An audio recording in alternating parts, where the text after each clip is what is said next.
is, obviously, if you're paying attention to LeBron on social media, you're seeing all this Cleveland nostalgia. He's with the Cavs overseas with his old teammates. Then he's been in Akron for the last few days doing events. I will just say he goes to Akron and does events with his foundation every summer. True, but he was hanging out with his high school teammates. I know, but he sees those guys routinely. I understand. But you're right. Like if but you he posted wanted it on social. It was posted on social media. Hanging out with Brandon Weems. Yes. His high school teammate, a close friend who just happens to, and by the way, earned his way to being an executive for the Cleveland Cavaliers. Let me just say something about Brandon Weems as a quick aside here, because there's going to be, his name, people may not know that much. By the way, just everybody calls him Weems. I don't know if I've ever seen anybody call him Brandon. I mean, maybe his teachers would call him Brandon.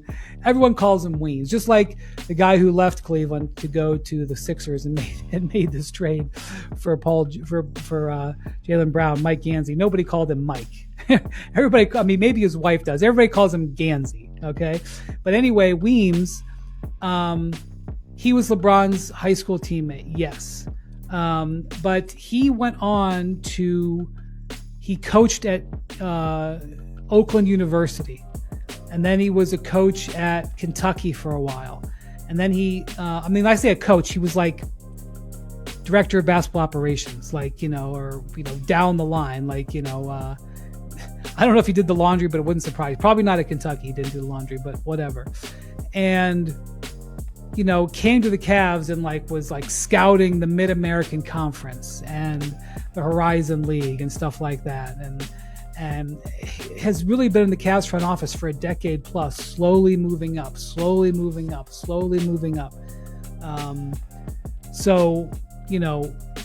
And was in Cleveland before LeBron got there, was there while LeBron was there. He left. He didn't go with them to the Lakers or anything like that. He stayed in Cleveland and kept. What's that? Before LeBron got back.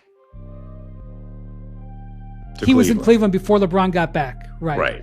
And he was there after he left. And he's still there. Mm-hmm. It wasn't like he got hired when LeBron came to Cleveland. This guy never got, anyway.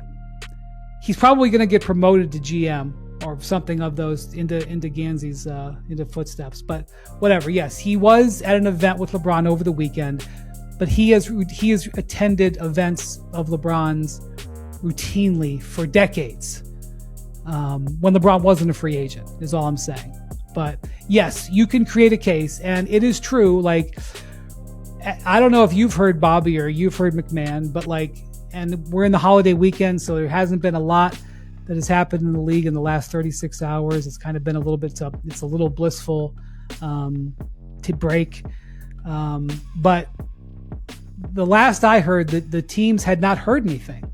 The teams were interested in LeBron, they had made contact and whatever, and they hadn't heard anything. And they're like, well, we don't know what to make of it. And this is what happened with the previous LeBron free agencies when he switched teams. They didn't know. LeBron called in and was basically yep, I'm coming. And they're like, oh, okay. It wasn't maybe they felt good. They said, oh, I think the vibe is good. But the Heat didn't know he was coming. The Cavs didn't know he was coming back. You want to know how I know they didn't know? Because they were about 10 minutes away from offering Gordon Hayward a max contract offer sheet. He was in the building in Cleveland. And when Mark Termini, one of LeBron's agents, found out that Gordon Hayward was in Cleveland, he called them up and he was like, what are you doing? Why are you spending your cap space? And they were like, oh, and then Gordon was like, what? I'm not getting an offer sheet today? You think they would have hired David Blatt? No offense to David Blatt, if they knew they were getting LeBron.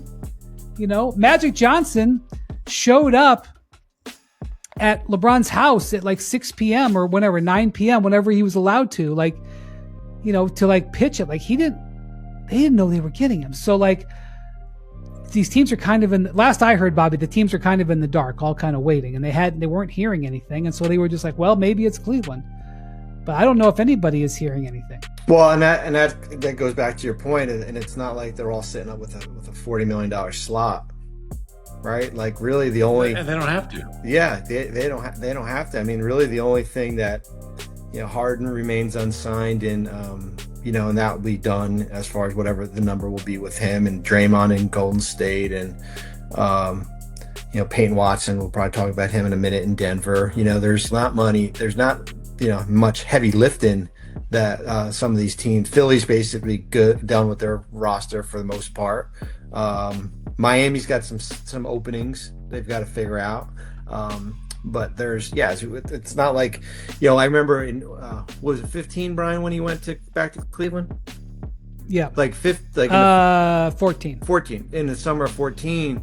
Like I didn't know, but I had an idea that he was going back because we did a trade with the Cavs where we took Jarrett Jack and Sergei Karasev because they needed to clear the money out to get them. So you're thinking do we do it just to do it? And even though LeBron is going there, or do we need a backup point guard? Who cares? And we wind up doing it, and the money they wind up clearing out enough. I think they traded Tyler Zeller also to the Celtics as far as that deal, and they wind up clearing out the money here. But in this case, totally different ball game.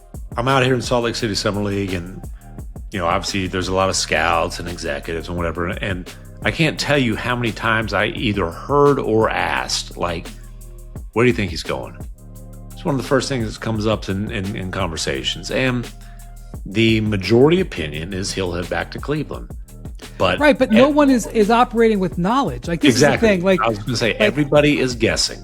I wish I could tell you my sources are saying X, but the sources I talk to aren't speaking with knowledge, and the people who have knowledge are not speaking.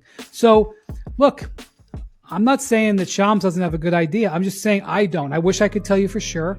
I don't.